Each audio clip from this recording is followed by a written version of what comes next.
I guess what I'm fascinated by is human experiences when we were children or early on in our lives that shaped us today. And I know you've reflected on that a lot, but now when you reflect on it today, what are some of the examples of human experiences that you had that you think shaped who you are today? What was one of the earliest memories, maybe? My mom is a Bible scholar, and she reads the Bible every day. Not all of it, but she moves through it every single day. What I found fascinating is that she's been reading the same book for decades now. And every day she'll send me an email or a message about a scripture and how it pertains to her life as she sees it now in this moment, how it has been and how she thinks it will be. What I found particularly fascinating about that is the fact that it's the same book and yet it keeps meaning so many different things to her. The same story, but it keeps meaning so many different things. And I sometimes think about my life in that way, is depending on where I am, depending on the moment, depending on where I've been and where I'm going, the same experience reveals a different parts of me. The same experience reveals why I am who I am, or why I'm doing what I'm doing, or why I even have an idea of who I am or why I am. And so recently, maybe, since you're asking me, what is one of these things? What is something?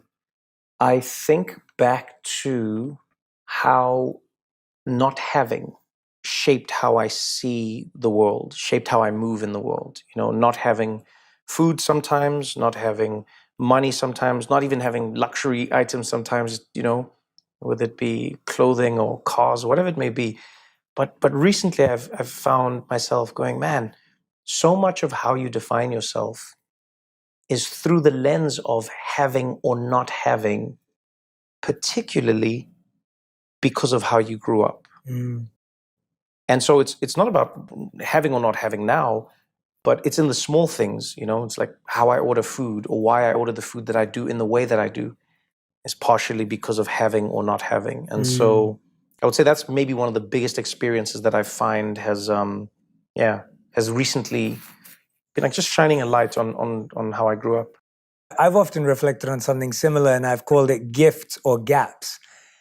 The having or not having. Interesting. So certain gifts that I had growing up, handed to me by my parents or by my family. Oh, wow. Okay. Right? And then what are the gaps? Well, there were gaps. Like there were things that you didn't have. So whether that would be a present parent or I didn't have the latest Nike sneakers or Nike shoes, as we would call them Nike in London. Same, I would call them Nike. Yeah, exactly. Call them Nike. Yeah, Nike. And you meet Americans, Nike you sound like an idiot. Yeah, exactly. Nike and Adidas. Yes. As I say, Adidas, not Adidas. And so those kind of gaps, and obviously those are very crude examples, but and do you find yourself editing those now? Like, do you find yourself saying, okay, I didn't have this and therefore I have this behavior. I did have this and therefore I have this behavior. Do you feel like your behavior today wants an upgrade because of your new lifestyle or a downgrade? Or you kind of think, no, I'm happy living with the same beliefs and values and systems that I had from back then? All I'm constantly trying to do is acknowledge them. I try my best to eliminate good or bad. I really do. And the reason I do that is not because I exist in a spiritual world, although I think we all do, but not because of that. I think of it more because I realize everything and everyone is going to have a good or bad. I have yet to meet a person who doesn't think some parts of their childhood were tough. Yes. But now it's when we compare the toughness that people then say, oh, actually, I didn't have it tough. You had it tough. And like people will say to me, oh, man, you grew up so poor in South Africa and, growing up in the township and whatever. And I would say to them, I didn't feel like this because I would see, for instance, the slums in India. I go like, man, and maybe I was lucky, funny enough, because in South Africa we had news that was global, and because it was so, I think it was so broad, I had an awareness. So I didn't think what I was living through was the worst possible thing. Yes. But now relative to how many other people live, they've put me down at the bottom of a list. Yes, yes. And so I often don't think of it as good or bad. I just try and go, oh, that happened, that didn't happen. because of that, I adapted accordingly. So there's a lot of rainfall. So then this plant will start growing in that way. There isn't as much rainfall, the plant will grow another way. Is it good or is it bad? That's oftentimes something that's subjective because of who runs the world or who tells us how the world should be or isn't, or you get what I'm saying? Yeah. Have you found that what you did go through, that you ever needed to process it or heal it, or because you had that perspective since day one, that you never needed that it was just like, no, this is my experience and I'm used to it, or were there moments of where you had to revisit? And I work on healing every day.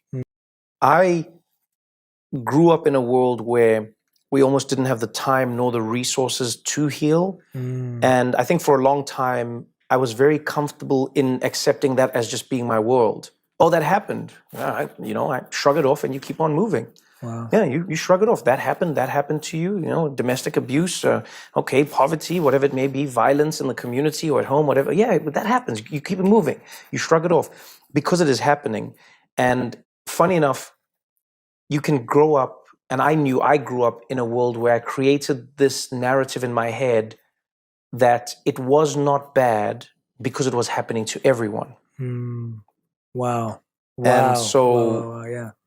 Now most of my life, is spent acknowledging that it was bad, and then spending a lot of time acknowledging how the bad created coping mechanisms or tools that I then use in my life every single day, and how I can accept those parts of myself whilst also not glorifying the things that happened. Yeah, I don't have to be grateful for it. Yes.